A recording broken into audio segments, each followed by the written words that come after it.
कार्तिक मास का आप लोग व्रत कथा सुने। अभिन भी बूढ़ पुरनिया है, लोग कहते हैं कि आदमी का निंदा लेकर लोग बैठ जाते हैं। अरे बैठना है तो भगवान को चर्चा लेकर बैठो, उनकी कथा कहानी सुनो, उनकी भजन कीर्तन करो, तब भी तो भगवान आपका घर में शांति रखेंगे। सुदामा श्री कृष्णा के बाल शाखा थे। दोनों ने गुरुकुल में एक साथ शिक्षा ली थी। सुदामा बेहद ही गरीब ब्राह्मण थे। उन्हें खाने के लिए भिक्षा का सहारा लेना पड़ता था, क्योंकि वह सच्चे ब्राह्मण थे। इसलिए वह केवल 5 घरों से ही दिन भर में भिक्षा मांगा करते थे। जितना मिलता उसी में अपना और परिवार का भरण पोषण किया करते थे। यह भिक्षा उनके लिए काफी नहीं था, अर्थ उनका और परिवार का पेट ठीक प्रकार से नहीं भरता था। इसी भिक्षा से अतिथि सत्कार भी हुआ करता था। सुदामा की पत्नी को यह ज्ञात था कि श्री कृष्णा द्वारिका के महाराज है। वह सुदामा के बाल शाखा है। उनके ऐश्वर्य और वैभव की ख्याति दूर दूर तक फैली हुई थी। अगर सुदामा अपने शाखा से सहायता मांगेंगे तो वो ना नहीं करेंगे। ऐसा विचार करते हुए उन्होंने काफी प्रयत्न के बाद सुदामा को द्वारिका जाने के लिए मना लिया। रास्ता बहुत लंबा था और जाने का एकमात्र साधन सवाई अपना 2 पैर थे। सुदामा अपने मित्रा से मिलने संकोच और लाज के साथ द्वारिका की ओर निकल गए। काफी दूर चलने के बाद उन्हें रास्ते में मुरारी से भेंट हुए। उसके पास एक बैलगाड़ी थी जिस पर व्यापार के लिए खूब सारा माल लादा हुआ था। मुरारी ने सुदामा को अपने साथ द्वारिका चलने के लिए मना लिया। दोनों बैलगाड़ी पर सवार होकर द्वारिका की ओर चलने लगे। रास्ते भर मित्रा की भांति मुरारी सुदामा के साथ हंसी ठिठोली करता रहा। द्वारिकाधीश उसके मित्र है, इस पर भी उसका उपहास करता रहा, किंतु सुदामा उसकी बातों पर जरा भी क्रोध नहीं करता। द्वारिका के निकट पहुंचकर मुरारी ने अपनी बैलगाड़ी प्राचीन मंदिर के पीछे रोक लिया और सुदामा को कहा, बीरबल, अब आपकी और मेरी राह अलग है। अब आप द्वारिका प्रस्थान कीजिए और मैं अपने व्यापारी के लिए आगे बढ़ूं। ऐसा कहते हुए दोनों अपनी राह अलग अलग चुन ली। सुदामा कुछ दूर गया ही होगा कि वह धन्यवाद देने आया और उससे पूछा कि उसने कहाँ रहता है। जानने के लिए मंदिर के पीछे आया, किंतु वहाँ तो कोई नहीं था और ना ही बैलगाड़ी या है उसका कोई नाम निशान। सुदामा आश्चर्यचकित और असंबद्ध रहा। उसके समझ में कुछ नहीं आ रहा था। अभी वह एक क्षण पहले मुरारी के साथ बातचीत कर रहा था, दूसरे क्षण वहाँ कोई नहीं है। वह समझ गया यह अवश्य ही उसके मित्र छलिया श्री कृष्णा की कोई लीला होगी। वास्तव में ऐसा ही था। जब दोनों की मुलाकात हुई तो मुरारी की घटना पर दोनों मुस्कुरा रहे थे। अब आप सुने दूसरा कथा। सूरज लगभग 8 बरस का बेहद ही दुर्बल लड़का था। उसका पारिवारिक व्यवसाय लकड़ी काटना और उन्हें बाजार में बेचना था। एक दिन सूरज यमुना के किनारे लकड़ियाँ काट रहा था। एक पेड़ की सूखी डलियाँ यमुना नदी की ओर झुकी हुई थी। सूरज की एक एक विशेषता थी, वह हरे भरे डाढ़ियों को नहीं काटता था। सूखी डाढ़ी देखकर उसने सोचा, क्यों ना आज इसे काटा जाए। तुरंत ही अपनी कुल्हाड़ी लेकर उस डाली को काटने लगा। क्योंकि वह डाढ़ी यमुना नदी में झुकी हुई थी। अंतिम प्रहार से वह डाढ़ी टूटकर नदी में गिर गई। उस डाढ़ी को बचाने के प्रयास में सूरज यमुना नदी में गिर गया। यमुना नदी की धारा तीव्र थी, क्योंकि उस समय बरसात का मौसम था। वो अनेकों प्रयास के बावजूद भी उस धारा में बहने से ना बच सका। काफ़ी देर तक के कोशिश के बावजूद भी सफल नहीं हो सका और धारा में बहता चला गया। उसने अपने इस कठिन क्षणों में अपने आराध्य श्री कृष्णा को मदद के लिए पुकारा। इससे पहले उसने कृष्णा को कभी अपने निजी हितों के लिए नहीं पुकारा था। श्री कृष्णा अपने भक्त की पुकार सुनते ही वहाँ उपस्थित हुए। श्री कृष्णा जी ने देखा सूरज बेहोश और अचेत अवस्था में है।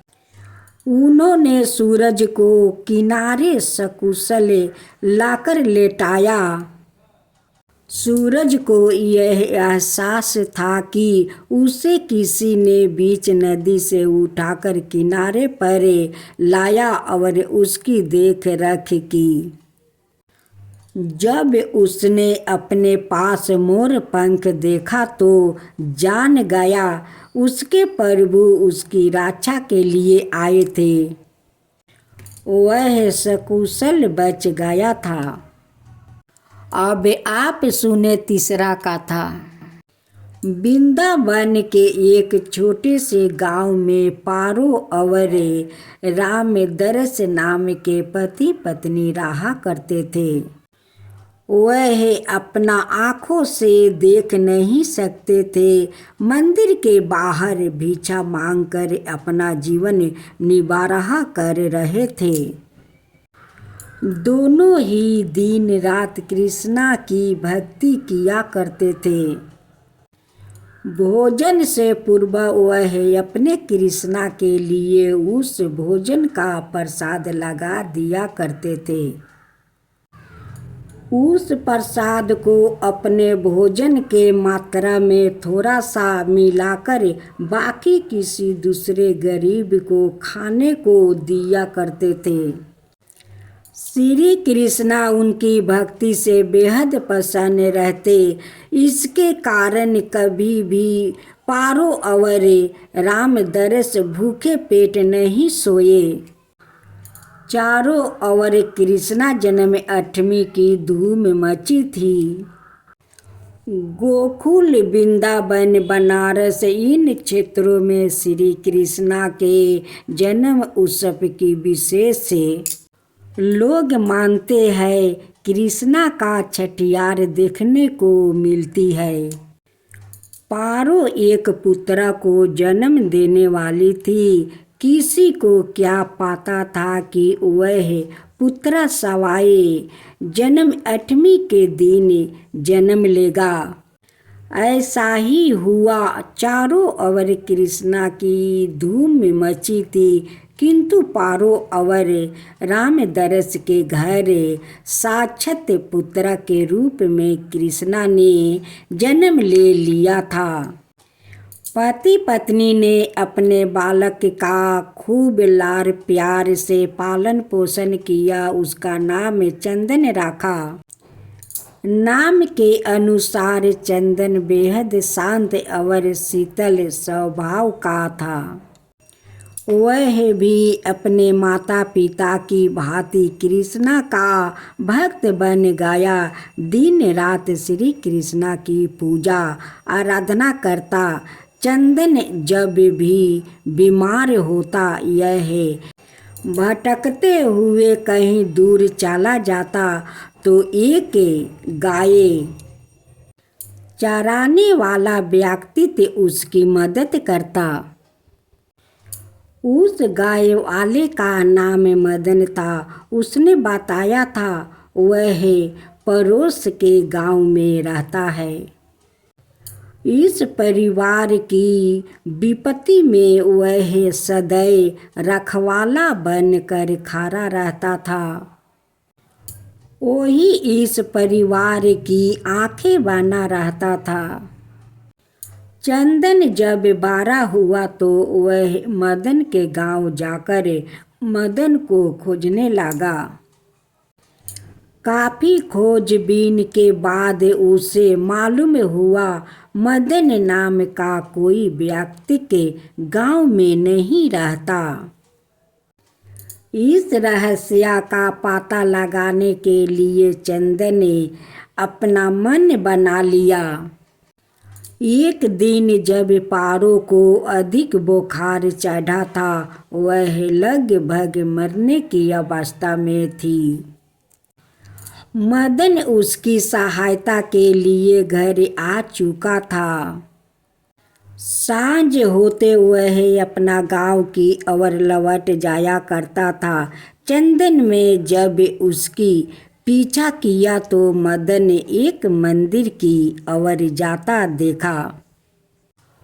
उस मंदिर के भीतर जाकर वह देखा तो अंतर्ध्यान हो गए। चंदन ने जब जाकर देखा तो वहाँ कोई नहीं था, केवल कृष्णा जी की मूर्ति थी। वह समझ गया वह मदन कोई और नहीं, सवाए कृष्णा भगवान थे जो उनकी हर विपत्ति में रखवाली करते थे। वृंदावन की एक गाय का पीछा करते हुए शेर घेर लेता है। गाय किसी प्रकार बचाते बचाते एक मंदिर के पीछे छुप जाती है। शेर ढूंढता हुआ वहां पहुंच जाता है और जैसे ही खाने के लिए आगे बढ़ता है, गाय रोते हुए कहती है, मुझे कुछ समय दो, मुझे कुछ समय दो, मैं अपना बच्चों से मिल कर आती हूँ, फिर मुझे तुम खा लेना, मैं अवश्य लौट कर आऊँगी। यह वचन देती हुई गाय ने ऐसा ही किया। वह अपने बच्चों और परिवार से मिलकर मंदिर के पीछे पहुँच गई। शेर ने देखा कि गाय अपने वचन के अनुसार आ गई है। वह खाने के लिए आगे बढ़ा, वैसे ही एक वृद्ध वहां आ गया और गाय के बदले सवाई को खाने के लिए कहता है। शेर कुछ विचार करता, उससे पहले गाय की नन्ही बेटी वहां आ जाती है। अपनी माँ को छोड़कर उसे खाने के लिए कहती है। शेर के सामने अब 3 चारा था, वह किसे खाए इसका विचार कर रहा था। तभी दौड़ते हुए कृष्णा वहाँ आते हैं और उन्होंने गाय के वचन निभाने पर उस पुरस्कार 1.25 रुपये जीवन दान देने के लिए कहा। नन्ही गाय जो अपनी माँ को बचाने के लिए सवाई काल के मुँह में जाने को तैयार थी, उसे नहीं खाने के लिए कहा। साथ में वृद्ध आदमी जिसमें शेर से लड़ने और मुकाबला करने की भी साहस नहीं है, ऐसा मनुष्य को खाकर क्या फायदा। श्री कृष्णा के वचन सुनकर शेर वहाँ से चला जाता है। भगवान श्री कृष्णा की बचपन की कहानी। कृष्णा जी रोज अपनी गैया को चराने के लिए जाया करते थे। एक समय जब भीषण गर्मी बढ़ रही थी, उस समय घास भी हरे भरे नहीं थे, सभी सूख चुके थे। गाय उदास बैठी हुई थी, प्रार्थना कर रही थी। घास, हरी भरी घास खाने को मिलती तो पेट भर जाता। कृष्णा अपने भक्तों की प्रार्थना अवश्य सुनते हैं। वह मन ही मन अपने गाय की प्रार्थना को सुन रहे थे। उन्होंने बांसुरी की एक ऐसी धुन छोड़ी कि आसपास सभी खेत पेड़ पौधों हरे भरे हो गया।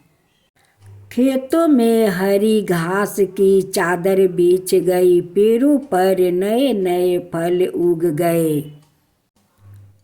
गाय आनंदी हो उठी और खूब भर पेट घास खाया। श्री कृष्णा जी विष्णु के अवतार माने गए हैं। वह पृथ्वी पर एक समान मनुष्य की भांति अपने क्रियाकलापों से मनुष्य का मान बढ़ाने के लिए आए थे। उन्होंने इसी रूप में बड़ी से बड़ी आसुरी शक्ति का नाश किया और साधारण मनुष्यों को अभय दान दिया। साथ ही उन्होंने बाल लीलाओं के माध्यम से नैतिक शिक्षा भी प्रदान किया। सभी को एकजुट रहकर किसी भी कठिन परिस्थिति का सामना करने का साहस भी दिया।